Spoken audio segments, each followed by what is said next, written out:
All right. Check. Check, check. All right. Good to go. How's it going, guys? Excited to be here? Oh, man. You guys excited to be here? So my name is Sanchit Malhotra. As I said, I'm a third-year computer science student at Georgia Tech, and I play instruments and do music and stuff. My name is Arvind, Narayan. I'm a second-year mechanical engineering and computer science student at Georgia Tech, and I also do music and stuff. So today we're going to be talking a bit about music and how it relates to diversity. Both Sanchit and I grew up here in the States, and so we have kind of a diverse background, being raised in the States, but also being raised with South Asian culture. So we kind of bring this together into one identity using music. And today we're going to be talking about how we can literally communicate through music and also how we reconcile our two identities in one. So first of all, I'll start off with talking about percussion. When you think percussion, you might just think drums and rock bands, but I think there's a lot more to that. One thing in particular that one of my first teachers ever told me was percussion can be used like water. So what that means is it can be like a river. It's slow, it's flowing, and it's chill. Right? So it can also be used like rapids, right? They're flowing pretty quickly, but they're still pretty peaceful and not too loud.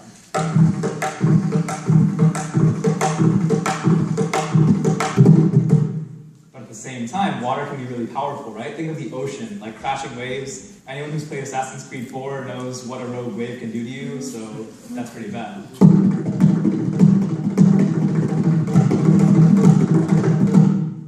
Right?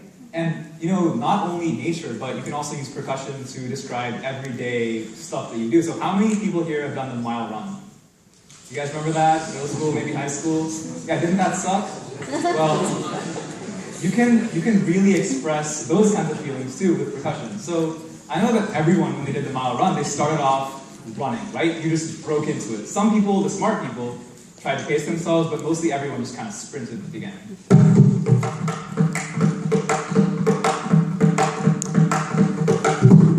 Now this was a great strategy for like 5 seconds. And then you start losing energy. You're jogging near the middle of it, but you have these random bursts of energy where you're like, oh no, I need to try. I can't get that 16-minute mark.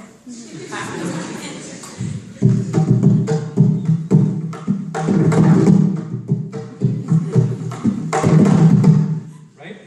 And near the end, you're like almost out of energy. You are sweating, you are breathing hard, and all you want to do is be over with it. But you see the finish line there in the distance, and you want to run towards it as fast as you can.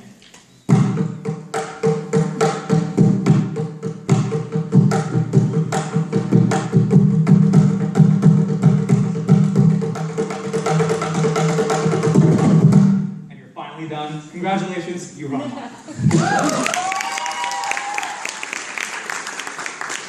so you can express feelings, but I think one of the coolest things about percussion is it's being used in fusion a lot, especially Indian classical percussion. So what I'm going to try to do to demonstrate that a bit and to see how you can link cultures is I'm going to pull a pretty ancient piece. I'm not that much older than you guys, but it's a classical piece. Some of you guys might have heard it, maybe not. But we'll try it out, we'll see how it goes.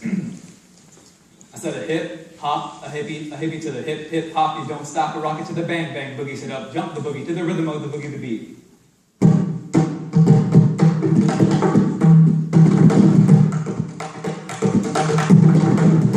I said a hip, hop, a hip, hip, hop. I said a hip, hop, hibbity, hibbity, hibbity, hop.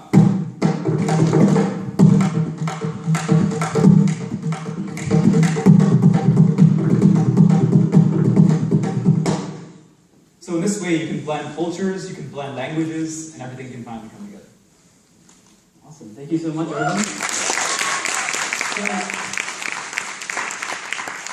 What I'm going to talk to you guys about is how I kind of learned to reconcile my two different identities through music. And so I grew up playing, learning Hindustani classical vocals. Who here has heard of Hindustani music or South Asian classical music? A few of you? That's good, that's good.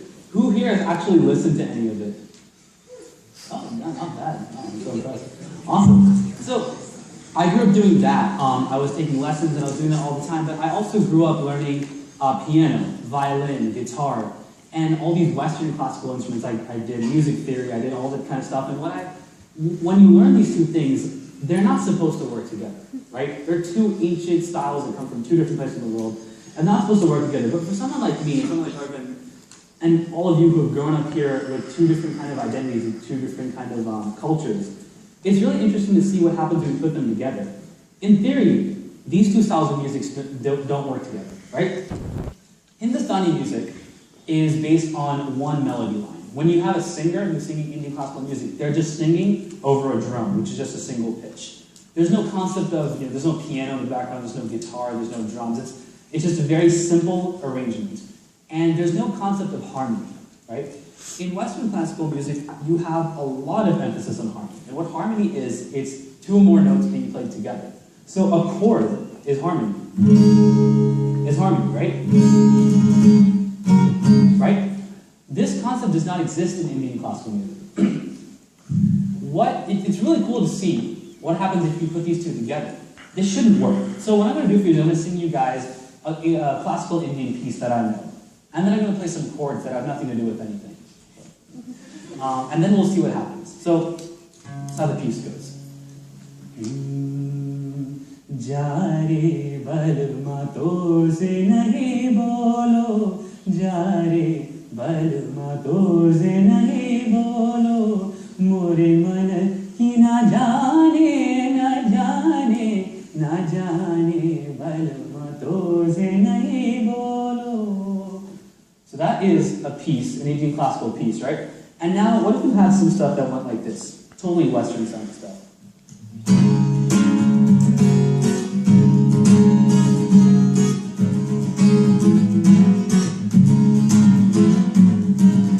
Okay, just some chords, right? What happens when you put these two things together? Here's what happens.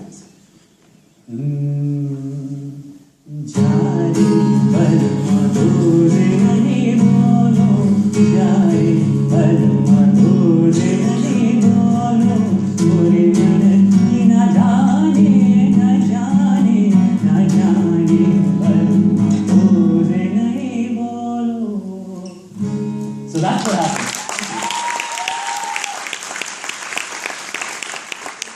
This is like a simple example, but this is kind of a microcosm of what's really shaped us both in bringing together these two cultures and ultimately cultivating compassion for two different sets of cultures and reconciling our own identities. So now we're going to have a fun segment. We'd like to call on a special volunteer of ours, in the back of there. Everyone give a hand for Zane Sharif.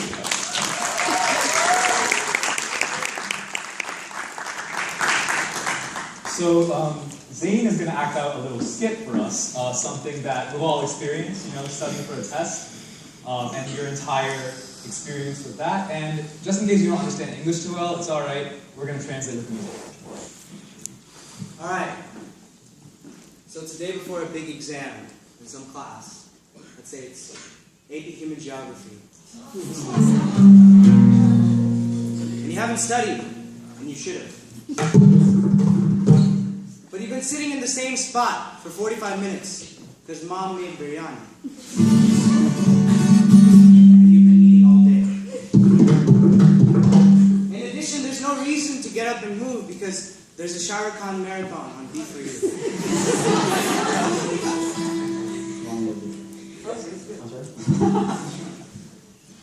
Then you show up to the exam. You feel underprepared, don't you? You look at the questions. Oh my God, I don't even know the first one.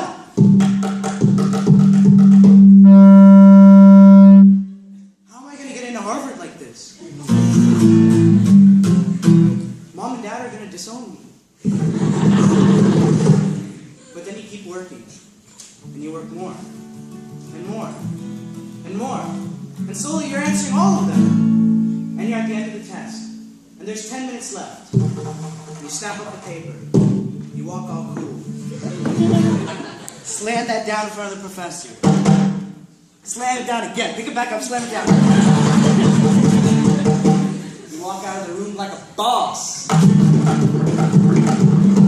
Wait for your results, and you got the highest grade in the class. Congratulations.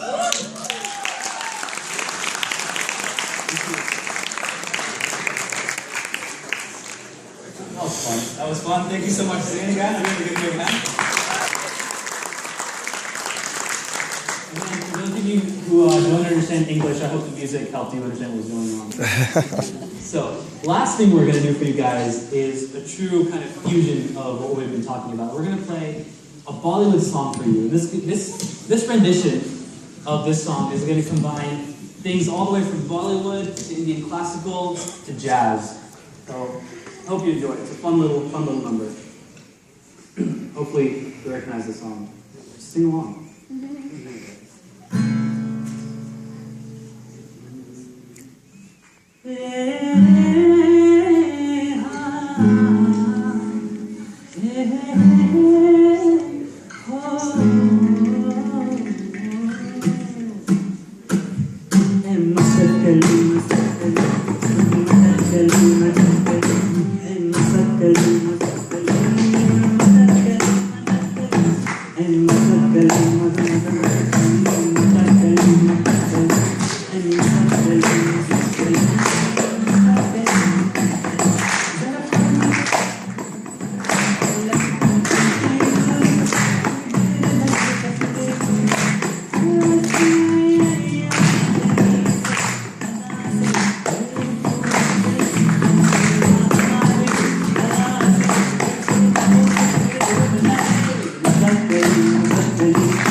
Yeah.